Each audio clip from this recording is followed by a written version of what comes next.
विधान परिषद चुनाव में अपने प्रत्याशी वीरमणि कुमार उर्फ वीरन यादव के पक्ष में लोगों को गोलबंद करने नेता प्रतिपक्ष तेजस्वी यादव बिहार शरीफ पहुंचे, जहां सोगरा कॉलेज के मैदान में उन्होंने जनसभा को संबोधित किया। इस मौके पर उन्होंने मुख्यमंत्री नीतीश कुमार पर निशाना साधते हुए कहा कि बिहार में वर्तमान सरकार नहीं सर्कस चल रही है, तभी तो बीजेपी जेडीयू पर और जेडीयू भाजपा पर आरोप प्रत्यारोप लगा रहे हैं।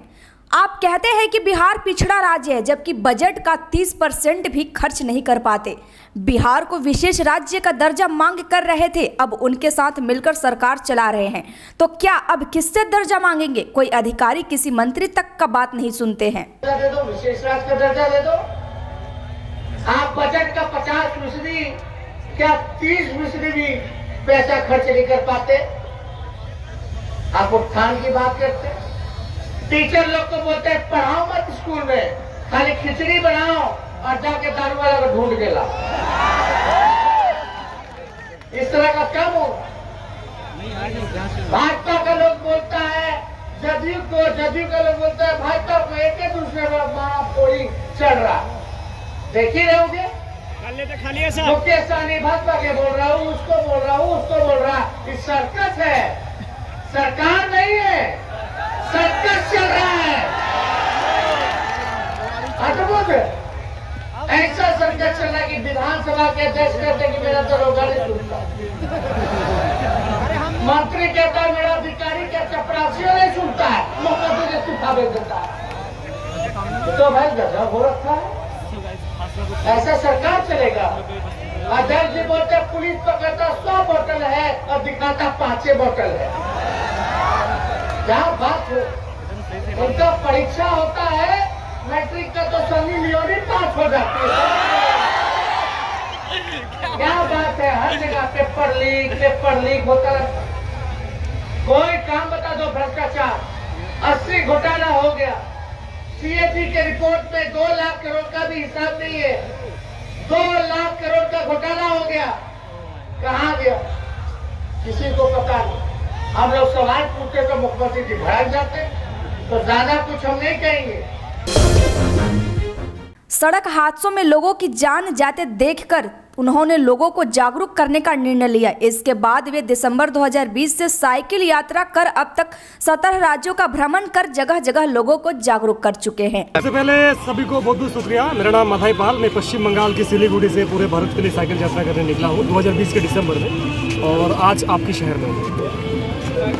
क्या उद्देश्य क्या है आपका? मैं पूरे भारत में रोड सेफ्टी के चलते छोटी सी प्रचार चल रहा है। आपको शायद पता होगा हमारे देश की स्टैटिस्टिक्स के आधार पर हर दिन 400 से ज़्यादा लोगों की मौत होता है, और अपने रोज में देखते हुए काफ़ी लोग बाइक जो चलाते हैं हेलमेट नहीं पहनते, और इसके कारण काफ़ी सारा हादसा हो जाता है। मेरे सभी युवा पीढ़ी को सभी को विनती है, रोड में चलते वक्त जरूर हेलमेट पहना कीजिए। ट्रैफिक जो रूल्स है ये आपको फॉलो करना चाहिए, क्योंकि कानून जो बन रहे हैं आपके भलाई के लिए। कुछ लोग इसके लिए प्रयास करें, कुछ समाज सुधार लोग भी इससे प्रयास करें। हमको सब मिलकर कुछ हद तक प्रयास करें, तभी इसको हम कम कर पाएंगे। और यही मेरा मानना है, इसी के लिए पूरे भारत में छोटी सी जागरूक अभियान चला रहा हूँ, ताकि लोग सुधरे और लोग इस चीज़ को समझे। प्रेरणा कहाँ से मिला आपको? मैं 5 साल गाड़ी लाइन में काम की, तो मैं काफ़ी सारा हादसा वगैरह देखा हूँ आंखों के सामने, तब मुझे लगा कि लोगों के जागरूक रहना जरूरी है। हम लोगों को बता रहे हैं कि आप जो है दुर्घटना से कैसे बचेंगे। बिहार विधान परिषद चुनाव को लेकर नेता प्रतिपक्ष तेजस्वी यादव नवादा पहुंचे, जहां उन्होंने राजद गठबंधन समर्थित उम्मीदवार श्रवण कुमार कुशवाहा के पक्ष में चुनावी सभा को संबोधित किया। संबोधन के दौरान एक तरफ जहां तेजस्वी यादव ने जनप्रतिनिधियों से श्रवण कुशवाहा के पक्ष में वोट देने की अपील की, तो वही बिहार सरकार को भी अपने निशाने पर लिया। तो हम आप सब लोगों के मर्जी से श्रवण जी को माला पहना दे, दोनों हाथ उठा करके चारों ओर से पहना दे। औरंगाबाद जिला पदाधिकारी श्री सौरभ जोरवाल द्वारा संभाले सभा कक्ष में बैठक कर सभी विभागों के साथ समीक्षा की गई। इस बैठक में सभी संबंधित विभागों से उनके विभाग के द्वारा निर्गत पत्र के आलोक में अद्यतन स्थिति के बारे में चर्चा की गई। भाजपा विधायक विनय बिहारी ने कहा कि जिस प्रकार से सीएम नीतीश कुमार ने सदन में बर्ताव किया, उनके तेवर सही नहीं थे। सभा में अध्यक्ष सर्वोपरि होता है। गरीबों के घर पे जो विद्युतीय बिल है, तो बिल की इतनी बड़ी समस्या है। हमारे यहाँ की एक सड़क है जो 11 साल से नहीं बन रही, जिस सड़क के लिए हम आंदोलन किए, और लोग जो हैं ये साफ साफ बोलते हैं कि हम लोग इतना बिल कहाँ से भरेंगे। हम लोग कहते हैं कि ठीक है कुछ बिल भर दीजिए। यहाँ सीधा आदेश हुआ है कि जो बिल नहीं दे रहा है उसका लाइन काट दीजिए। जो भी इनके विद्युतीय विभाग के जो कर्मी हैं सीधा जा कर के लाइन काट रहे हैं। और जब हम लोग क्षेत्र में इसके बारे में बातचीत करते हैं तो पीछे से जनता बोलती है अरे ये लोग क्या बोलेगा, ये सब लोग तो हिजड़ा हो गया, सदन में बैठा रहता कुछ बोलता नहीं है। नीतीश बाबू के सामने में बोलने का हैसियत है, यही तो बोलता है लोग। कल तो बोले आपके अध्यक्ष जी नीतीश बाबू बोले।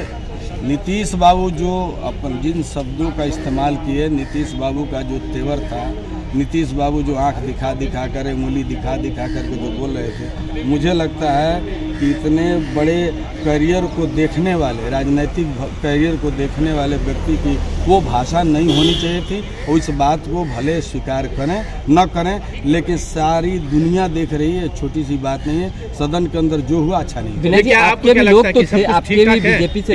ठीक ठाक है, हम अपने स्तर से बोला विनय जी। बीजेपी से कई लोग थे कि इन्होंने आवाज नहीं उठाया, इसको लेकर क्या कहें? बहुत गलत, बोलना चाहिए था, आवाज उठानी चाहिए थी। इसलिए आवाज उठानी चाहिए थी कि सदन में विधानसभा अध्यक्ष सर्वे सर्वा होता है।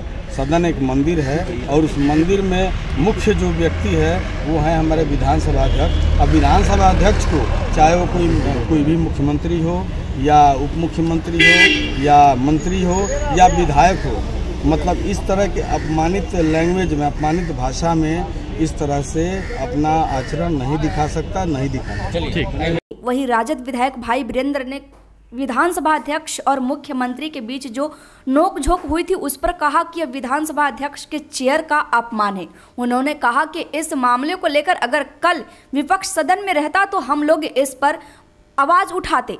उन्होंने कहा कि इस मामले को हम लोग सदन में उठाएंगे, कोई सदन को डिक्टेट नहीं कर सकता है। मुख्यमंत्री कानून का राज नहीं चाहते हैं, सीएम नीतीश कुमार हिटलर शाही चलाना चाहते हैं। माननीय मुख्यमंत्री का दोहरा जो चरित्र है वो सामने आ गया और वो लगा कि ये ब्यूरोक्रेसी का राज चाहते हैं और ये कानून का राज नहीं चाहते हैं। ये लोकतंत्र को समाप्त करना चाहते हैं और सदन को डिक्टेट कर रहे हैं। इसका मतलब आप हिटलर शाही चलाना चाहते हैं।